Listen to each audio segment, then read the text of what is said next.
मैं देख रहा था सबसे पहला जो एक तर्क मुझे सबसे अधिक बार दिखता है वो ये दिखता है, लोग कहते हैं कि सर जो पेड़ हैं उनमें भी तो जान है, तो हम जब कहते हैं शाकाहार करते हैं तो उनको भी तो दर्द होता होगा।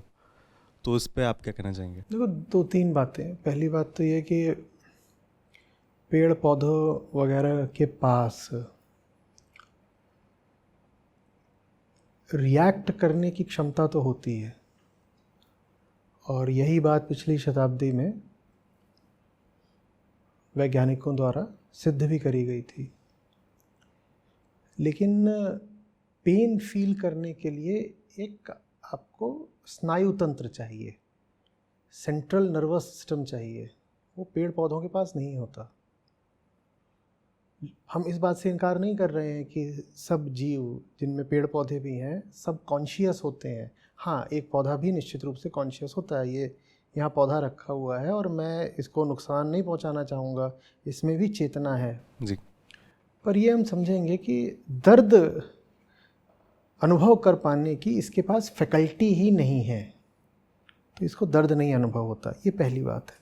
और उसमें हमने ये माना है कि ये कॉन्शियस होता है, और अगर आप उसकी भी जान ले रहे हो तो वो भी एक तल की हिंसा निश्चित रूप से है।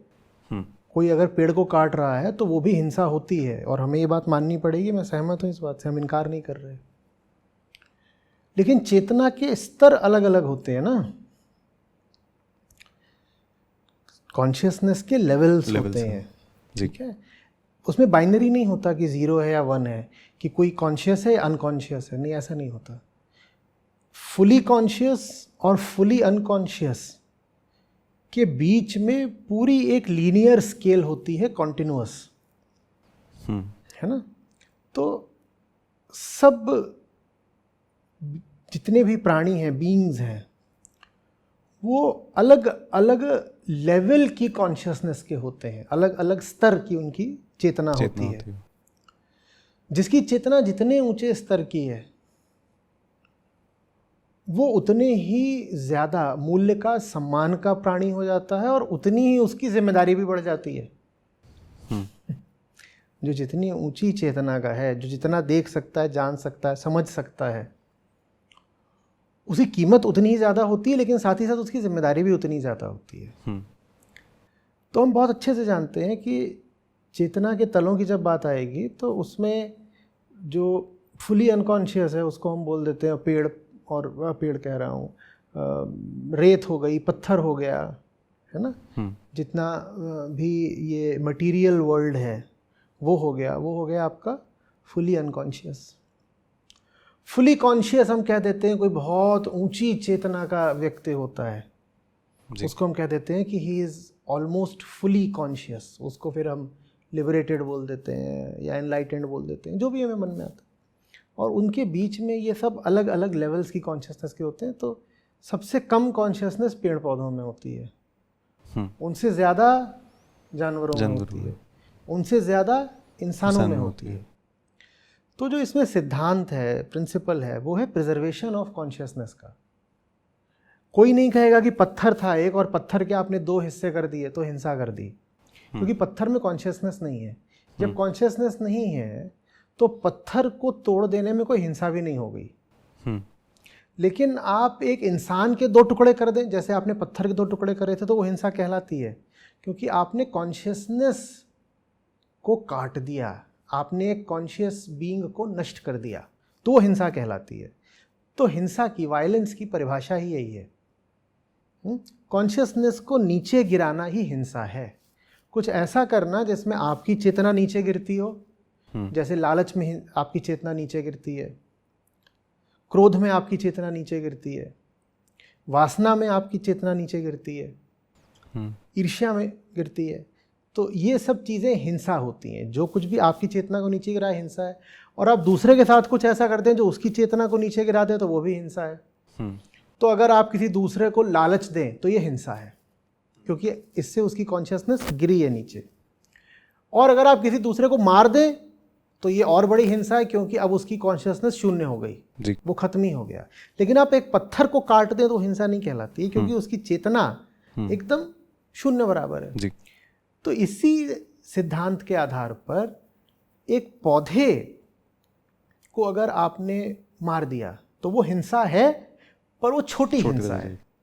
आपने एक जानवर को मार दिया तो वो हिंसा है, पर बड़ी हिंसा है तुलनात्मक रूप से, रिलेटिवली। और अगर आपने एक इंसान को मार दिया तो बहुत बड़ी हिंसा है। और इंसानों में भी अगर आपने किसी बहुत अच्छे इंसान को मार दिया जो जिंदगी में बहुत अच्छे काम करने निकला था, तो वो और बड़ी हिंसा होती है। जी। बात समझ में आ रही? इसीलिए कानून भी इंसान को मारने की एक सजा देता है, जानवर को मारने की दूसरी सजा देता है, और पेड़ पौधों को मारने की कम सजा देता है। जी। तो ये हमें सोचना पड़ेगा ना कि कानून भी ऐसा क्यों बना है, क्योंकि कानून भी प्रिंसिपल ऑफ कॉन्शियसनेस पर चल रहा है। जी। कि हिंसा है कॉन्शियसनेस को मारना, और सजा मिलती है हिंसा की, तो माने सजा मिलती है कॉन्शियसनेस को गिराने की। तो ये कहना कि पेड़ पौधों में भी जान है और जानवर में भी जान है तो दोनों को मारना एक ही बात है, ये बहुत बेकार कुतर्क है। ये वैसा ही कुतर्क है कि एक आदमी है, जैसा हमने कहा था ना कि वो गुटखा खाता है, वो भी गलत बात है जी। और एक आदमी है जो कातिल है, और हम कहते हैं दोनों ही अपराध तो करते ही है ना। एक आदमी ने गुटखा खा के कहीं थूक दिया और लाल लाल निशान पड़ गया दीवार पर, और एक आदमी ने उसी दीवार से सटाकर किसी का कत्ल कर दिया और खून का लाल लाल निशान पड़ गया दीवार पर। और हम कहें इन दोनों ने एक ही अपराध तो करा है? नहीं, एक ही अपराध नहीं करा है। किसी ने गुटखा खा करके थूक दिया, वो भी है एक अपराध ही, और कोई कत्ल कर रहा है वो भी अपराध है, लेकिन इन दोनों की तुलना नहीं कर सकते। एक छोटी चीज़ है और एक अपेक्षाया बहुत बड़ी चीज़ है। तो इसी तरीके से जो ये जानवरों को आप मारते हैं वो बड़ी हिंसा है, और आप इंसान को मार दें तो और बड़ी हिंसा है। इनकी तुलना में पौधे को अगर आपने मारा तो वो छोटी हिंसा है। अब उसमें भी आगे आओ, पौधे को मारना आपकी मजबूरी है। हिंसा सिर्फ वहीं मानी जाती है जहां पर आपके पास विकल्प था, ऑप्शन था हिंसा ना करने का, फिर भी आपने हिंसा करी। जहां आपके पास विकल्प ही ना हो उसे हिंसा नहीं कहते। अब सबसे आप पौधे को मारने की बात कर रहे हो, तो मर तो छोटे छोटे जीव जंतु तब भी जाते हैं जब आप सांस लेते हो जी। आप जब सांस लेते हैं तो हवा में तमाम छोटे जीवाणु कीटाणु हैं वो आपके भीतर गए, और वो ये जो आपका ट्रैक होता है, एयर ट्रैक, ब्रीदिंग ट्रैक, उसमें वो फंस जाते हैं और वहाँ उनकी मौत हो जाती है। लेकिन इसे हम हिंसा नहीं बोलेंगे, क्योंकि ये जो हुआ है इसमें हमारे पास कोई विकल्प ही नहीं था ना। हम क्या करते? हमने जानबूझ के तो किया नहीं ना। इंसान बने हैं तो सांस लेंगे, और सांस लेंगे तो किसी की मौत हो जाएगी। अभी आप हम यहाँ बैठे हुए हैं ऐसे, आप पीछे जिस गद्दे पर टिके हुए हो उसमें भी छोटे छोटे जीवाणु रहे होंगे जी। आप उन पर टिके, उनमें से कुछ की मौत हो गई, उसको हिंसा नहीं माना जाता। या उसको आपको हिंसा मानना भी है तो बहुत छोटे स्तर की हिंसा है।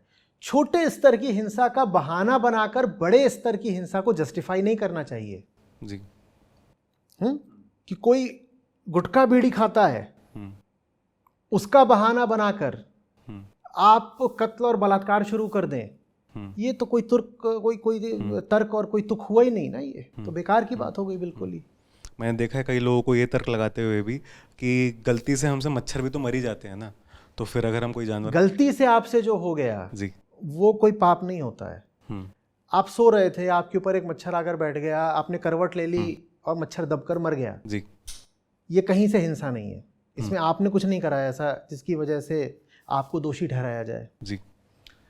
और ये भी समझिएगा कि ये यहाँ पर हम पेड़ पौधों को अनाप शनाप मारने की वकालत नहीं कर रहे हैं। जहाँ तक हो सके पेड़ पौधों को भी नहीं मारा जाना चाहिए जी। मैं तो यहाँ तक कहता हूँ कि जैसे अभी हम फसलें उगाते हैं, मानवता जब और ज़्यादा चैतन्य हो जाएगी, कॉन्शियस हो जाएगी, तो खेतों की जगह बाग हुआ करेंगे, ऑर्चर्ड्स जी। और हम अपना ज़्यादा से ज़्यादा आहार फलों से और सब्जियों से लेने की कोशिश करेंगे, वो भी सब्जियां ऐसी जिसमें आपको पेड़ को या पौधे को मारना नहीं पड़ता है। उदाहरण के लिए चना हो गया, बैंगन हो गया या लौकी हो गई, इसमें आप मारते तो हो नहीं और आपको भोजन तो आपका मिल ही जाता है, और तमाम तरह के फल होते हैं जी। पर वो बहुत आगे की बात है, बहुत दूर की बात है। अभी तो ऐसा सोचना भी बहुत यूटोपियन लगता है कि ऐसा कभी होगा क्या। तो जैसे जैसे आपकी चेतना का स्तर बढ़ेगा वैसे वैसे आप पेड़ पौधों के प्रति भी और कंपैशनेट और करुण होते जाएंगे। जी। बिल्कुल मैं उस बात से सहमत हूँ। कोई आदमी है जो अपने लालच के लिए पेड़ काटता है, वो निश्चित रूप से हिंसा तो कर ही रहा है, पर अगर वो अपने लालच के लिए भैंस या बकरा काट रहा है तो भैंस या बकरा काटना ज़्यादा बड़ी हिंसा है। जी। हम पूरे तरीके से अहिंसक ना हो सकते हो तो कम से कम अपनी हिंसा का स्तर तो कम करें, इतना तो करना पड़ेगा ना। जी। इसके अलावा ये भी समझिए कि जो वेजिटेरियन या वीगन डाइट होती है उसमें भी कोई ज़रूरी नहीं होता है कि पेड़ पौधे मारे ही जाएं। पहली बात तो बहुत से फल और सब्जियां ऐसे होते हैं जिसके लिए आपको पेड़ या पौधे को मारने की ज़रूरत नहीं पड़ती है। वो आपको फल दे देता है या सब्जी दे देता है और पेड़ अपनी जगह खड़ा हुआ है शान से, वो मर नहीं गया, आपने उससे आहार भी ले लिया और पेड़ भी बचा हुआ है, तो कोई हिंसा नहीं हुई उसमें। बल्कि जो पेड़ है वो चाहता है कि आप उसके फल का सेवन करें, क्योंकि जब आप उसका फल लेते हो तो आपके माध्यम से उसका बीज दूर दूर तक फैल जाता है और इससे पेड़ की सहायता होती है। पेड़ यही तो चाहता था जी। फल लगा ही इसीलिए था कि कोई आकर के उस फल को ले, और जब आपने फल को लिया तो उसका बीज फैल गया। तो जब आप पेड़ से फल लेते हो तो हिंसा करना तो दूर की बात है, आपने पेड़ की सहायता कर दी है जी। इसी तरीके से बहुत सारी फसलें ऐसी होती हैं जिनकी आयु या अवधि ही पौधे की 1 वर्ष की ही होती है, 1 सीजन की ही होती है। तो आप उसमें से अगर अन्न ग्रेन नहीं भी लेंगे तो वो ऐसा नहीं है कि वो जो पौधा है वो आगे चल जाएगा और बड़ा वृक्ष बन जाएगा, उसको समाप्त तो हो ही जाना है क्योंकि उसकी कुल उतनी आयु है जी। मैं कोई वकालत नहीं कर रहा हूँ कि आप हंसिया लेकर के फसल काटें और मैं कह रहा हूँ कि उसमें कोई हिंसा नहीं है। मैं कह रहा हूँ उसमें भी हिंसा है पर कम हिंसा है, मैं ये बोलने की कोशिश कर रहा हूँ जी। तो ये तर्क की पेड़ पौधों में भी जान होती है, ये तर्क एकदम बिना किसी कीमत का तर्क है, बिल्कुल अज्ञान का तर्क है। जिस व्यक्ति में थोड़ी सी भी बुद्धि होगी वो ऐसा तर्क करेगा ही नहीं।